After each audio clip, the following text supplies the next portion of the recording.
नमस्कार दोस्तों, स्वागत है आपका आईबीसी न्यूज आप तक पर। आप देख रहे हैं खबर वही जो होगी सही संतोष के साथ। दोस्तों हम बात कर रहे हैं चंडीगढ़ प्रदेश की। चंडीगढ़ प्रदेश में जो भारतीय जनता पार्टी की सरकार है, नगर निगम में भारतीय जनता पार्टी का कब्जा है और चंडीगढ़ प्रदेश के अंदर जो जनता रही है वो त्राही त्राही कर दी। उसका उदाहरण आपको दिखाते हैं कि चंडीगढ़ प्रदेश के अंदर नगर निगम पे जो कब्जा है भारतीय जनता पार्टी का, उसके ठीक सामने बैठकर कोऑर्डिनेशन कमेटी के सैकड़ों कार्यकर्ता, लगभग 400 से 500 की संख्या होगी, इन्होंने प्रशासन तक अपनी आवाज़ पहुंचाने का एक चुनौतीपूर्ण जो साधन अपनाया है। यहाँ बैठकर किस तरह चुनौती दे रहे हैं, आइए हम आपको सुनाते हैं। प्लस डीए इन्होंने लागू करना, ਜਿਹੜੇ ਪਿੰਡਾਂ 'ਚੋਂ ਆਏ ਆ ਬੰਦੇ ਸਾਡੇ ਬਦਲ ਕੇ ਸਵੀਪਰ, ਬਾਕੀ ਜਿਹੜੇ ਪਹਿਲਾਂ ਆਏ ਲਾਗੂ ਕਰਤਾ, ਜਿਹੜੇ ਹੁਣ ਆਏ ਉਹਨਾਂ ਤੇ ਲਾਗੂ ਨਹੀਂ ਕਰ ਰਹੇ। ਕੀ ਇਹਦੇ ਵਾਸਤੇ ਸੜਕਾਂ ਤੇ ਆਉਣਾ ਪਵੇ ਸਾਨੂੰ ਬਾਰ-ਬਾਰ? ਦੂਸਰਾ ਸਭ ਤੋਂ ਵੱਡਾ ਇਸ਼ੂ ਇਸ ਵੇਲੇ ਜਿਹੜੇ ਸਾਡੇ ਡੀਸੀ ਰੇਟ ਆ, ਡੀਸੀ ਰੇਟਾਂ 'ਚ ਜੋ ਵਿਸੰਗਤੀਆਂ ਰਹਿ ਗਈਆਂ, ਸਾਨੂੰ ਡੀਸੀ ਸਾਹਿਬ ਨੇ आश्वासन दिता सी कि इत्ते मैं गलबात करके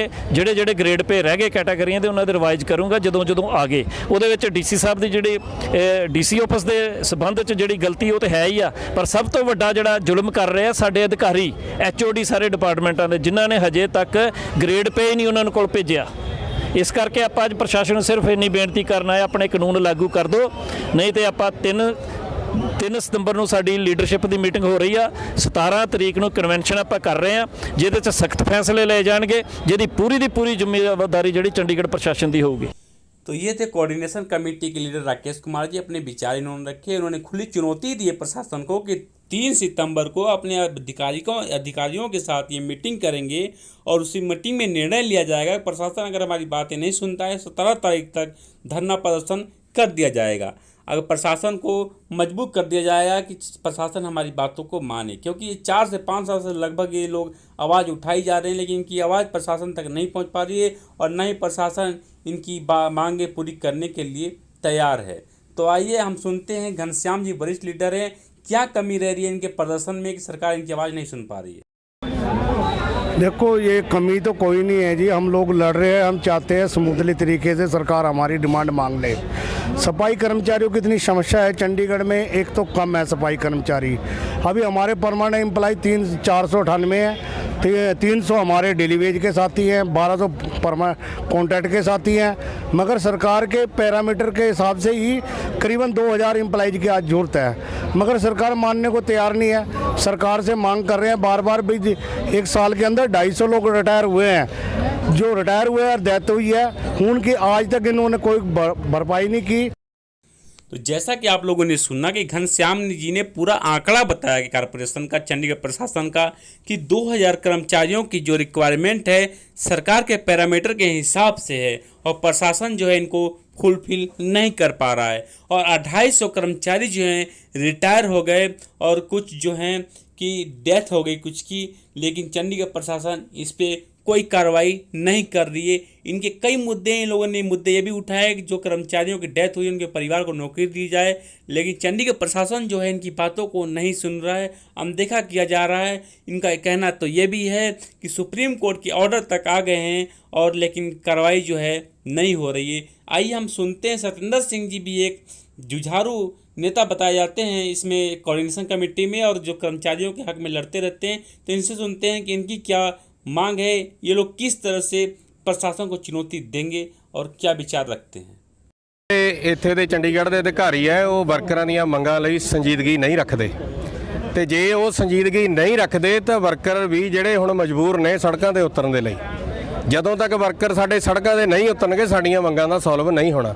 ਅਸੀਂ ਬਾਰ-ਬਾਰ ਜਿਹੜੇ ਹਰ ਇੱਕ ਉਸ ਕਿਹੜਾ ਅਧਿਕਾਰੀ ਹੈ ਚੰਡੀਗੜ੍ਹ ਦਾ ਜਿਹਨੂੰ ਅਸੀਂ ਨਹੀਂ ਮਿਲੇ, ਹਰ ਅਧਿਕਾਰੀ ਦੇ ਟੇਬਲ ਤੇ ਆਪਣੀ ਮੰਗ ਰੱਖੀ ਹੈ ਕਿ ਪੀਸਫੁਲੀ ਢੰਗ ਨਾਲ ਇਹਨੂੰ ਟੇਬਲ ਟਾਕ ਤੇ ਇਹਨੂੰ ਜਿਹੜਾ ਹੱਲ ਕੀਤਾ ਜਾਵੇ, ਪਰ ਪ੍ਰਸ਼ਾਸਨ ਦੇ ਅਧਿਕਾਰੀ ਇੱਕ ਦੂਜੇ ਉੱਤੇ ਜ਼ਿੰਮੇਵਾਰੀ ਸੁੱਟ ਰਹੇ ਨੇ ਤੇ ਐਡਵਾਈਜ਼ਰ ਸਾਹਿਬ ਆਪ ਮੀਟਿੰਗ ਨਹੀਂ ਲੈ ਰਹੇ। ਜੇ ਉਹ ਆਪ ਮੀਟਿੰਗ ਲੈਣ ਤਾਂ ਅੱਧੇ ਮਸਲੇ ਸਾਡੇ ਸੋਲਵ ਹੋ ਸਕਦੇ ਨੇ। ਉਹ ਨੀਚੇ ਵਾਲੇ ਅਧਿਕਾਰੀਆਂ ਨੂੰ ਬੋਲ ਦਿੰਦੇ ਨੇ, ਨੀਚੇ ਵਾਲੇ ਅਧਿਕਾਰੀ ਜੂਨੀਅਰ ਹੋਣ ਦੇ ਨਾਤੇ ਸੀਨੀਅਰ ਅਧਿਕਾਰੀ ਉਹਨਾਂ ਦੀ ਮੀਟਿੰਗ ਦੇ ਵਿੱਚ ਨਹੀਂ ਜਾਂਦੇ। ਇਸ ਗੱਲ ਕਰਕੇ ਸਾਨੂੰ ਬੜੀ ਪ੍ਰੋਬਲਮ ਹੈ ਚੰਡੀਗੜ੍ਹ ਪ੍ਰਸ਼ਾਸਨ ਦੇ ਵਿੱਚ ਕਿ ਜਿਹੜੇ ਜੂਨੀਅਰ ਅਧਿਕਾਰੀ ਜਦੋਂ ਮੀਟਿੰਗ ਬੁਲਾਉਂਦੇ ਨੇ ਸੀਨੀਅਰ ਅਧਿਕਾਰੀ ਉਹਨਾਂ ਦੀ ਮੀਟਿੰਗ ਦੇ ਵਿੱਚ ਨਹੀਂ। ਜਿਹੜਾ ਸਾਰਾ ਕੁਝ ਸਾਡੇ ਲੇਬਰ ਦੇ ਹੱਕ ਵਿੱਚ ਆਇਆ, ਅੱਜ ਅਸੀਂ ਉਸੇ ਕਾਨੂੰਨ ਨੂੰ ਲਾਗੂ ਕਰਾਉਣ ਦੇ ਲਈ ਪ੍ਰਸ਼ਾਸਨ ਦੇ ਉੱਤੇ ਦਬਾਅ ਪਾ ਰਹੇ ਹਾਂ। ਅਸੀਂ ਆਪਣੇ ਵੱਲੋਂ ਕੋਈ ਚੀਜ਼ ਨਹੀਂ ਮੰਗ ਰਹੇ, ਜੋ ਉਹਨਾਂ ਨੇ ਫੈਸਲੇ ਕੀਤੇ ਨੇ ਕਾਨੂੰਨ ਦੇ ਦਾਇਰੇ ਦੇ ਵਿੱਚ ਰਹਿੰਦੇ ਹੋਏ ਉਹੀ ਕਾਨੂੰਨ ਉਹਨਾਂ ਵੱਲੋਂ ਜਿਹੜੇ ਉਹ ਆਪਣੇ ਆਪ ਤੋੜ ਰਹੇ ਨੇ ਕਾਨੂੰਨ ਨੂੰ, ਉਹੀ ਉਹਨਾਂ ਦੇ ਧਿਆਨ ਵਿੱਚ ਲਿਆ ਰਹੇ ਆ ਵੀ ਇਹ ਕਾਨੂੰਨ ਸਾਡੇ ਲਈ ਬਣਾਏ ਨੇ, ਸਾਡੀਆਂ ਇਹ ਮੰਗਾਂ ਨੇ, ਇਹਨਾਂ ਮੰਗਾਂ ਨੂੰ ਫੌਰੀ ਹੱਲ ਕੀਤਾ ਜਾਵੇ। ਪਰ ਪ੍ਰਸ਼ਾਸਨ ਦੇ ਅਧਿਕਾਰੀ ਜੋ ਅਸੀਂ ਕਹਿ ਰਹੇ ਹਾਂ ਕਿ ਸੰਜੀਦਗੀ ਨਹੀਂ ਦਿਖਾ ਰਹੇ, ਅਸੀਂ ਵਾਰ-ਵਾਰ ਜਾ ਕੇ ਇੱਥੋਂ ਦੇ ਪ੍ਰਸ਼ਾਸਕ ਸਾਹਿਬ ਨੂੰ ਵੀ ਬੇਨਤੀ ਕਰ ਰਹੇ ਹਾਂ ਕਿ ਨੀਚੇ ਵਾਲੇ ਅਧਿਕਾਰੀ ਕਰਮਚਾਰੀਆਂ ਦੀ ਗੱਲਬਾਤ ਨਹੀਂ ਸੁਣਦੇ, ਇਹਦੇ ਵਿੱਚ ਤੁਹਾਡੇ ਦਖਲਅੰਦਾਜ਼ੀ ਦੀ ਜ਼ਰੂਰਤ ਹੈ। ਪਰ ਜਿਹੜਾ ਪ੍ਰਸ਼ਾਸਕ ਹੈ ਉਹ ਵੀ ਕੋਈ ਦਖਲਅੰਦਾਜ਼ੀ ਪੂਰੀ ਤਰ੍ਹਾਂ ਮੁਲਾਜ਼ਮਾਂ ਦੇ ਮਸਲੇ ਉੱਤੇ ਨਹੀਂ ਕਰ ਰਿਹਾ। ਇਸੇ ਤਰ੍ਹਾਂ ਇੱਥੋਂ ਦੀਆਂ ਜਿਹੜੀਆਂ ਰਾਜਨੀਤਿਕ ਪਾਰਟੀਆਂ ਨੇ, ਰਾਜਨੀਤਿਕ ਪਾਰਟੀਆਂ ਦੇ ਵਿੱਚੋਂ ਕੋਈ ਵੀ ਪਾਰਟੀ ਹੈ ਜਿਹੜੀ ਉਹ ਮੁਲਾਜ਼ਮਾਂ ਦੇ ਹੱਕਾਂ ਦੇ ਲਈ ਆਪਣੀ ਆਵਾਜ਼ ਕੋਈ ਬੁਲੰਦ ਨਹੀਂ ਕਰ ਰਹੀ, ਸਿਰਫ ਆਪਣੀਆਂ ਰੋਟੀਆਂ ਸੇਕੀਆਂ ਜਾ ਰਹੇ ਨੇ, ਆਪਣੀ ਗੱਲ ਕਹੀ जा रही है, पर मुलाजमा दे जो दुख तकलीफ विचार रखे कि प्रशासन जो है इनकी मांगे नहीं सुन रहा है तो मजबूरन हमें सड़क पर उतरना ही पड़ेगा और बिना उतरे काम चलने वाला है नहीं। क्योंकि जब मीटिंग होती है तो अधिकारी जो है जूनियर अधिकारी को भेज देते हैं और सीनियर अधिकारी जो है आते नहीं। प्रशासक भी हमारी मीटिंगों में नहीं आकर हमारी बातों को अनदेखा कर रहा है, हमारी जो मजबूरी है, हमारी समस्याओं को अनदेखा किया जा रहा है और हमारी बात नहीं सुनी जा रही है, जिसके अंदर मुलाजिम और गरीब तबके के लोग जो हैं मजबूर हैं और मजबूरन धरना प्रदर्शन करना पड़ेगा, सड़कों पे हमें उतरना पड़ेगा। हमें इसलिए मजबूर भी किया जा रहा है, इस तरह से मजबूर हो चुके हैं। तो इस तरह की तमाम बातें सभी लोगों ने रखी। हमारे साथ मौजूद है गुरचरण सिंह, इनसे भी जानते हैं कि किस तरह से सरकार का जो धांधली चल रहा है, ठेकेदारों की धांधली चल रही है, लोग सुसाइड कर रहे हैं, मजबूर हैं और इनका प्रशासन जो नहीं सुन पा रहा है, ठेकेदारी प्रथा किस तरह से कायम है और क्या लॉयंस कंपनी क्या कर रही है। इधर लॉयंस कंपनी की ना एक कह देंगे गुंडागर्दी, और वो जैसे आपने कहा था ना, ये प्रशासन के साथ मिली भगत चल रही है, जो यहाँ की अफसरशाही है वो मिली भगत चल रही है। आज एक ठेकेदार आगे अगर जो इतनी बदमाशी दिखाता है, पैसे वसूली करता है और कर्मचारियों का हक नहीं देता, तो कहीं ना कहीं उसको सह मिली हुई है, उसको अफसर की सह मिली हुई है। अभी लॉयंस कंपनी के अंदर कुछ टाइम पहले लॉयंस कंपनी की कमियों के कारण, चंडीगढ़ प्रशासन की कमियों के कारण एक व्यक्ति राजेश कुमार जिसने सुसाइड कर लिया, उसको 2 महीने सैलरी नहीं आई। तो कमी किसकी है वहां पर? अपना प्रशासन की, चंडीगढ़ प्रशासन की और लॉयंस कंपनी की। पर उसके साथ इतना बड़ा खिलवाड़ प्रशासन और लॉयंस कंपनी द्वारा किया गया कि उसको सिर्फ 1 लाख रुपए दे दिया गया और उसको इतना झूठा बोला गया कि तेरे को 8-10 लाख रुपए मिलेंगे। अभी तक कोई उसको इसके बाद कोई पैसा नहीं मिला और उसका आज परिवार इतना तंग है, इतना दुखी है। मकान मालिक ने उनका सामान निकाल के बाहर रोड के ऊपर रख दिया।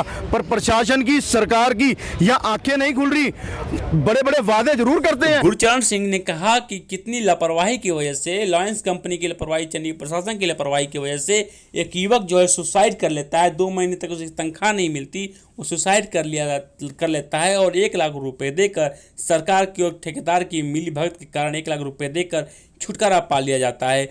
जबकि उसका मृतक का परिवार जो है किराए के मकान में रहता था, मकान मालिक ने उनको घर से बाहर भी निकाल देता है और चंडीगढ़ प्रशासन आश्वासन देता है कि 8 से 10 लाख रुपए मिल जाएंगे और अभी तक उसको नहीं मिले। गुरचरण सिंह ने यह आरोप सीधा सीधा चंडीगढ़ प्रशासन के ऊपर लगाया कि मिली भगत के कारण ऐसा हो रहा है। तो हम गुरचरण सिंह जी से जानना चाहेंगे कि इसमें सारे कर्मचारी क्यों नहीं मिलकर आवाज़ उठाते हैं, क्या उनको मजबूर किया जा रहा है? कर्मचारियों को आज इतना डरा दिया गया है, इतना भयभीत उनको कर दिया गया है कि वो अपनी मांग भी नहीं उठा रहे। एक किस्म से आज कर्मचारी जो है गुलामी की जिंदगी जी रहा है, उसको हक नहीं है खुल के सांस लेने का, क्योंकि वो आज अपनी 2 वक्त की रोजी रोटी के लिए मारो मारी कर रहा है और उसी चीज का फायदा आज जो सरकार है, प्रशासन है, वो उठा रही है। अभी बहुत टाइम पहले हम ठेकेदार कर्मचारियों की बात करते हैं, हमें बहुत लंबे टाइम से हम सुनते आ रहे हैं कि भाई इनको सेम वर्क सेम पे दिया जाए। देगा कौन? सरकार, प्रशासन देगा। सुप्रीम कोर्ट से बढ़कर तो कोई सरकार नहीं, कोई प्रशासन नहीं। पर आज सुप्रीम कोर्ट की जो ऑर्डर है, जो आदेश है, उसको भी अनदेखी की जा रही है। कहीं ना कहीं आज नीति और नीयत में फर्क हो चुका है। जब तक एक नहीं होगी, जब तक सोच नहीं बदलेगी कर्मचारियों के प्रति, क्योंकि इनको पता है जब कोई आज कोई लीडर आ जाए, अभी थोड़े दिन पहले और जो प्रधानमंत्री नरेंद्र मोदी जी आए तो सभी कर्मचारियों की छुट्टियां रद्द कर दी गई, सभी को जाने नहीं दिया कहीं भी। अगर जो आप इतना सीरियसली उस चीज को लेते हैं, इतना सीरियसली इनको भी ले लो ना कर्मचारियों को, कि इनकी जो 10-10, 15-15, 20-20। गुरचरण सिंह ने सीधा सीधा आरोप चंडीगढ़ प्रशासन के ऊपर लगाते हुए कहा कि दोनों की मिली भगत है, जिसके कारण एक युवक की जान चली जाती है। 1 लाख रुपए देकर उसको छुटकारा पा लिया जाता है, आश्वासन दिया जाता है, लेकिन झूठा होता है। और यह वाकई में चंडीगढ़ प्रशासन के लिए निंदनीय है और भारतीय जनता पार्टी के लिए भी निंदनीय है, क्योंकि पूरे देश में केंद्र में सरकार है। आपको बता दें कि चंडीगढ़ के अंदर भारतीय जनता पार्टी की मेंबर ऑफ पार्लियामेंट जो है कि मैडम किरण कह रहे हैं, और नगर निगम पे जो कब्जा है वो भारतीय जनता पार्टी का है, लेकिन प्रशासन अभी भी जनता की नहीं सुन पा रहा है। सबका साथ सबका विकास करने वाली भारतीय जनता पार्टी कहीं ना कहीं हाथ पर हाथ रखे बैठी हुई है, क्योंकि यहाँ पे विपक्ष का कोई भूमिका ही नहीं है। विपक्ष तो खत्म है, यहाँ विपक्ष जो है जनता के लिए कोई आवाज़ उठा नहीं रही है। सत्येंद्र सिंह ने सीधा सीधा कहा था कि राजनीतिक पार्टियां सिर्फ रोटियां सेक रही हैं। तो इस तरह की तमाम खबरों के लिए आप हमारे IBC न्यूज़ आप तक को सब्सक्राइब कीजिए, क्योंकि ये आपका ही चैनल है। सब्सक्राइब कीजिए, आगे बढ़ाइए। बहुत बहुत धन्यवाद आपका।